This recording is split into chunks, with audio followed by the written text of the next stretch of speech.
अस्सलामु अलैकुम वरहमतुल्लाहि वबरकातुह।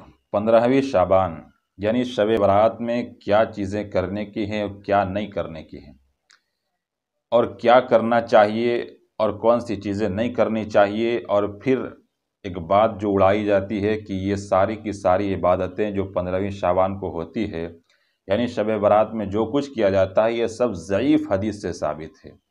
तो ज़ईफ़ हदीस से साबित है तो फिर इसे क्यों किया जाए। आज की इस वीडियो में इंशाअल्लाह इन तमाम बातों का जवाब आपको मिलेगा, और क्या करना चाहिए क्या नहीं करना चाहिए ये भी आपको मैं बताऊंगा। और ये जो उड़ाया जाता है कि ज़ईफ़ हदीस से साबित है तो फिर ये सब इबादतें क्यों करना, तो इसका जवाब भी इंशाअल्लाह मिलेगा। तो सबसे पहले हम समझते हैं कि क्या करना है और क्या नहीं। तो हमारे उस्ताद मुफ्ती सईद अहमद साहब, जो सदरुल मुदर्रिस और उस्ताजुल असातिज़ा दारुल उलूम देवबंद भी रह चुके, रहिमहुल्लाह ताला, अल्लाह ताला उनके कब्रों को मुनव्वर फरमाए। हज़रत की किताब है इल्मी खुतबात। हज़रत फरमाते हैं कि 15वीं शाबान यानी शब बारात के रात में जो हम जगते हैं और उसमें इबादतें करते हैं, बहुत सारी चीज़ें हैं, उसमें शब बारात में 15वीं शाबान को 4 चीज़ें सही हैं, यानी 4 काम करना ये साबित हैं और सही हैं। कौन कौन सी हैं, आइए समझने की कोशिश करते हैं। नंबर 1, अल्लाह जितनी तौफीक दे, यानी 15वीं शाबान में जिस रात को हम और आप खूब धूम धड़के करते हैं और जगते हैं, उसमें क्या करना है उसकी बता रहे हैं। नंबर 1, अल्लाह जितनी तौफीक दे अपने घरों में।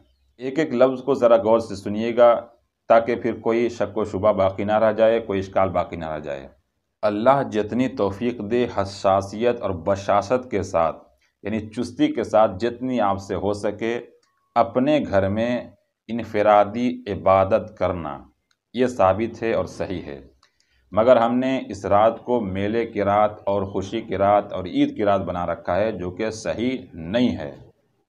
दूसरी चीज़, यानी 15वीं शब में जो दूसरी चीज़ साबित है और सही है, वो ये है कि अगले दिन का रोज़ा रखना। यानी 2022 के अंदर इस साल शनिचर के दिन 19 मार्च शनिचर के दिन, सैटरडे के दिन आप रोज़ा रखें। ये रोज़ा रखना मुस्तहब है, फ़र्ज़ और वाजिब नहीं है।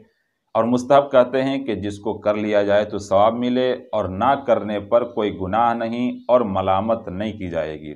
अब ऐसा नहीं होगा कि आपने रोज़ा रख लिया तो अब पड़ोसी आपका या आपके दोस्त ने रोज़ा नहीं रखा तो अब आप उसे पेटू कहना शुरू कर दें, तो ये काबिल मलामत भी नहीं है। तो अगले दिन का रोज़ा रखना यह भी मुस्तहब है और यह साबित है।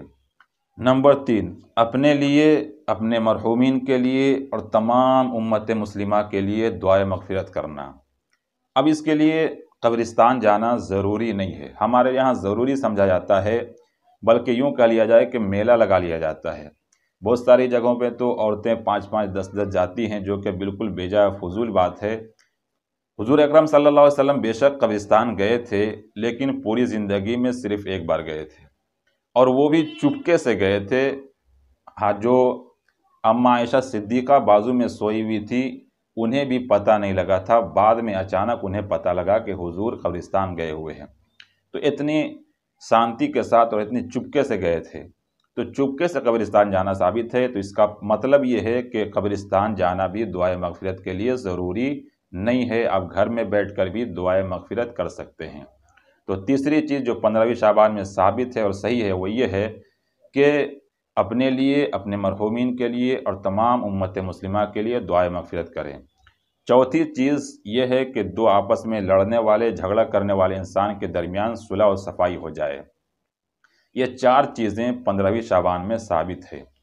अब नोट के तौर पर एक बात समझ लें कि ये बात उड़ाई जाती है कि ये सब चीज़ें जो है ज़ईफ़ हदीस से साबित हैं।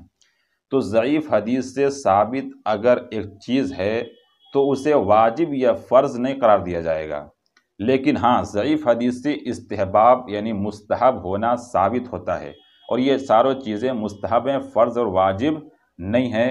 तो ज़ईफ़ हदीसें अगरचे सारी की सारी हैं शब बारात के बारे में और 15वीं शब के बारे में, लेकिन ज़ईफ़ हदीस से इस्तिहबाब साबित होता है, वुजूब और फ़राइज़ नहीं होता है। दूसरी बात कि ज़ईफ़ हदीस पर अमल उस वक्त नहीं किया जाता है जबकि उसके मुकाबले में कोई सही हदीस मौजूद हो।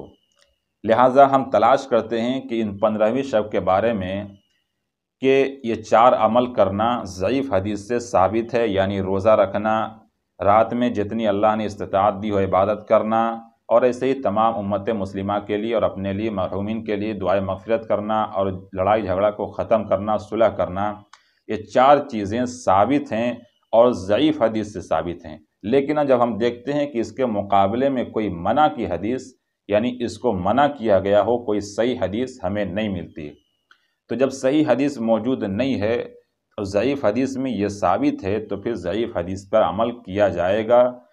لیکن اگر کوئی ضعیف حدیث کے مقابلے میں صحیح حدیث موجود ہو تو پھر ضعیف پر عمل نہیں کیا جاتا ہے۔